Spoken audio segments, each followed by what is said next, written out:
All right. Oh, let's get this done. This looks fun. Oh, these crosshair ones are not always the simplest. I think what I might do,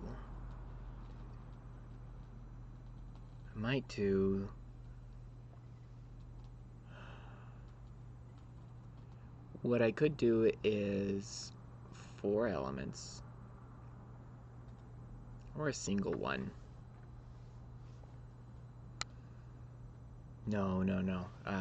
Yeah. No, if I did 4 elements and they each had a linear gradient that was the black, transparent black, or black, whatever, black, then I could just rotate them. And now the spacing in between is different, but that I could control with font size and M. That's something that I could do cascading down. I'm not convinced that that's the best way to do this, though. What is the best way to do this? So either I do 4 long skinny elements that I just stack on top of each other. What else could these shapes be? I'm seeing them as almost like bars that are in line, but sometimes you gotta step out and look at this as like what's not there. Is it, is it a dashed border? We can't see the rest of it. I don't like that solution either, because then it's also 4 elements, and I think it's just even more finicky to get into place. All those black boxes are the same size. The other option, it's the other way to do it, is you could do a box shadow, and you'd have to do a set of 2 and then a set of, another set of 2. But because you're getting the same distance across with your rotation, you could have a box shadow to the right, rotate things, and it's still to the right, and that might be a way to go instead of a linear gradient. The linear gradient 4 elements, box shadow 4 elements, but I would only have to declare 1 background. I wouldn't have to change font size. I would have to change font size for the distance. I'd have to use M's or something like that for the distance between. And then for the second set of 2, I would change the font size so that the distance grew. So M is based off of the root font size, right? 16 pixels. And so if I say it's 5M across and it's based on 16 pixels, then that's 5 times 16. But if I say font size is now, 110%, a little bit more, now it's 5 times. I should do 125. So that's 20 pixels. Now it's 5 times 20 pixels instead of 5 times 16. So that's how that trick works. And that's how you can get different distances using font size. Seems weird, huh? But it's the M that gives it to you. EM, unit of measurement. I think I'm going to need a trick like that, whether I do linear gradients or box shadows. I could also do a box reflect, such a long property, but I could do a box reflect to the right on just the first one and wrap the distance in a variable, and that would then just reassign the variable, and that wouldn't be too bad. So it's either box shadow or box reflect, but I think since box shadow is just going to be 2 inputs, actually just, yeah, it's just the color even too. Let's try it. Let's get started. Enough talking. Let's make it happen. Let's see, what are we doing? We are going to need the body. HTML is just gonna be the background. I'm not getting fancy. It's 11:20. I need to go to bed. So body first p tag, second p tag, third p tag, something like that. I don't know. Maybe I'll do, you know, body first, second, third, like, so I just keep adding degrees. I don't know. I'm thinking too far ahead. Let's just get them down, and do these three elements here. Brute force it. I don't see a more elegant solution at this point. So background is going to be this. Great. Let's get the body selected and everything descended from it. And we're going to do this. So I'm doing the star selector here, and I call it the HTML or root selector when it's in this scenario, because even though it's selecting the root and the body, I'm going to overwrite everything. So for all intents and purposes, I'm selecting the root. And now that I'm nested, it's everything inside of the root, which happens to be body and 3p tags. So again, I'm counting on descendants, the inheritance to happen here. I want it to happen here. You know what? Let's make this real easy on us. We'll need a position fix no matter what. So let's just put it on the body. We probably wouldn't need a padding on the body to get the sizing set, but since this is going to actually inherit to the paragraph tags, we're not losing anything this way. So I'm good here. Let's see. I'm gonna do. Oh no, yeah.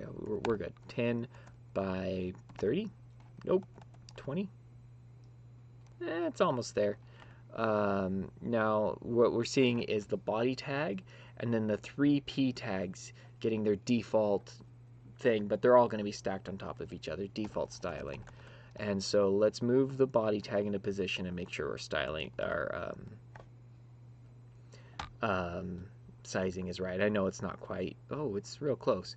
And now you see how the p tag, let's turn off slide to compare, it makes it really hard to look at things. See how it's down here? It's because we have 100 margin on this and then 100 margin on that, and so it compounds and ends up moving further down because this is selecting the p tags as well. So let's turn the diff back on, and we're going to be more like 130, 140, good, and this is going to be 120. Okay, I got the sizing right. Happy day. All right, let's select our first p tag, get it. Actually, no, let's not do that yet. What we're going to do, we're going to do our box shadow, and we're going to try to use M for positioning it. Box shadow, let's say 100 pixels, 0. There it goes. So it's not 100. We'll get the color on it in just a moment here. Let's just do it right now. Let's make it all official like. 80? No. What am I doing? I was looking at that wrong. 120. Hey, there we go. So at least those are 120 pixels apart. So now our p tag, we're going to overwrite the margin. We're going to hit 0 on it. See where we land up. Okay, we're right there. We're going to hit a rotate. 90. Good. Okay. And we're getting... Okay. Excellent. So now we can margin it into place. 10. Oh, we're going to need -50. All right. Okay, so I will actually have to make the other p tags the left bars because of the direction of my box shadow. So that's good to know. -70 on the height looks about right, and 50. Nope. 30. Went too far. All right. And there we have it. That looks good enough. I think that'll be good enough. Okay. I mean, this is working. Box shadow. I didn't do M, but how many times does 16 go into 120? Yeah, me neither. Carry the 4. No, that's not happening. 8M. 7.5. Hey, happy day. All right. Okay. Let's get our next p tag selected with that sibling selector. Now we can, and we might have to turn rotate into a variable to save a few characters because of having to reassign it. Yep, 45 degrees. Margin, we might do the same, You need like 3 or 4 yeah, I'll reassign margin before we're done, just to get the character count down a little bit more. Write 50 in. Okay, so it's going to be negative numbers, negative 40. Oh, I hate moving things along this axis sometimes. 20, 10, 5. Okay, okay. I think it'll be okay. It's not so bad.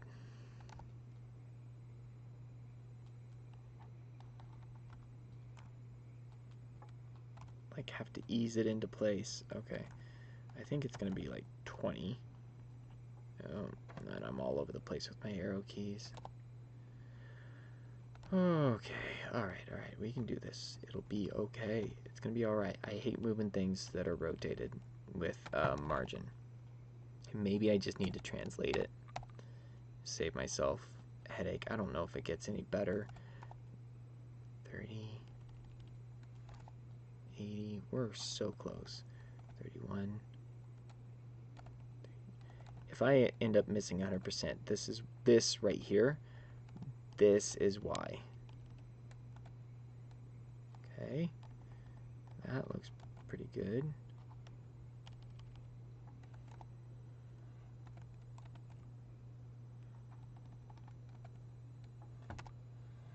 No. Ugh. I don't like this. 31. Alright, let's look without the diff what our slide and compare is. It looks noticeably off, like it needs to go up a smidgen. So let's move it up.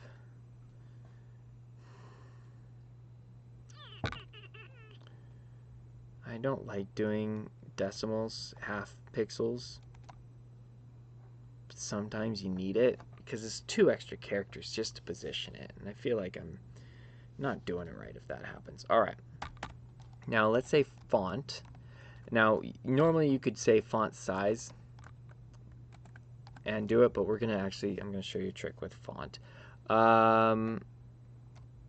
What is it? Let's say 20, 22, 24. Alright, we can just declare a new set of pixels for the font size and change, but it's doing a lot. Okay, there we go. 26.5. Maybe I could have done percentage. It would have been more characters. Yeah. So here's the trick with font. Font is shorthand, but notice how it's not working. It's because it needs 2 parameters. You need the font size, and then you need. Hey. Okay. Maybe the A goes first. Come on. I did this before. Well, that's disappointing. As I was trying to show you. You're supposed to give it to, oh, maybe they're comma separated. Nope. Try it in front. Okay, I have not done this enough. It's disappointing, I'm sorry. There is a way. I will look it up. I will figure it out. But you have to put in 2 properties. You put in the font, and then you put in the font name. It needs a font name, but you can put in an A as the font name, and it's just gonna fall back like it does with fonts. Like, well, I don't know what that font is. Maybe there is an A somewhere, but I don't know it, so it falls back to the default font. But in our case, we can exploit that to just throw in 1 extra character and lose the 4 or 5 characters of doing font size. I'm not chasing that right now. I know it works. I have done it. I just don't know why I'm doing it wrong right now. Okay, so now our last paragraph tag, we will get rotate. Let's see, this one's 45 degrees, so we need a negative 45. There we go. Margin, pin. This is going to be another fun one to move. No, 40, and then negative 40. 50, 45. Let's walk it into place. Oh.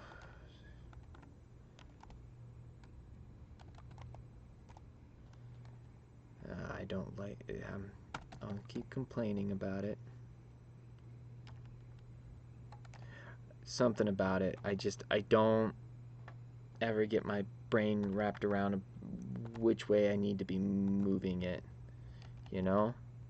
It just does not click for me. 58? Which, 7, 3, 5, 4, 3, 2, 1, 0.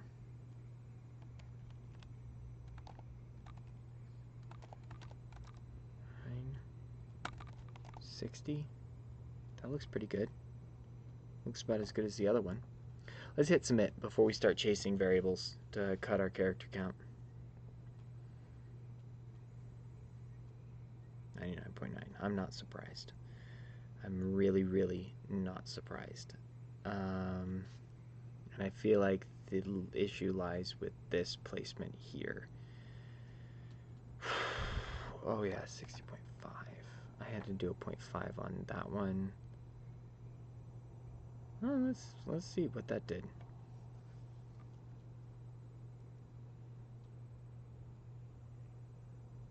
All right, you know what? For tonight, I know where the issue lies. It's too late to really chase it down to 100%. You're more than welcome to do that, but I am going to call this good. We're going to come up here. We're going to assign margin and rotate to some variables. So var and dash dash m, comma, and let's go to the end and do that. All right. So then we can cut off 3 characters each time we use margin. Because what we're doing is this custom property, we're assigning a value here. And that happens to be the margin. And then down here, we're just reassigning what margin is and in this inheritance. So we're taking part, utilizing the cascade in it. And so these are all getting reassigned to the new value for margin, our custom property, as we go. And we can just save a few characters doing that. I only do rotate. I do it 3 times. I don't. We're at 430 characters right now. Let's see what we come out to after I do it. I don't think it's actually worth it to do it. R, comma, come over here, close our parentheses. See, we're at 439, and each time we save 4 letters. So I think we'll come out ahead by like 2. Did we not come out ahead? I don't think we came out ahead. I'm going to rewatch it because I already forgot what number I said. And trying to figure out what I'm doing here. Sometimes I don't know. It was a long day at work today. It got really warm. I work outside. I think I was kind of on the edge of heat exhaustion. Where your stomach starts feeling off. And I have another long day of work tomorrow. But we should finish out the route. Get everything done. Make some good production. It'll be alright. It'll be okay. That's work. It's life. But eventually, maybe, I'll be in a position to write better CSS than this for work. And that would be the dream. Until then, I'm going to have fun. I'm going to enjoy this. This is like a fun thing to look forward to each day. 238 characters. It's not great. It's not a great solution. I'm not thrilled by it. I'll put that in the description. Not thrilled. So I'm not going to sucker anyone in thinking this is a good idea to follow along. Alright, guys. Have a good night. Happy Friday. See you tomorrow, like always.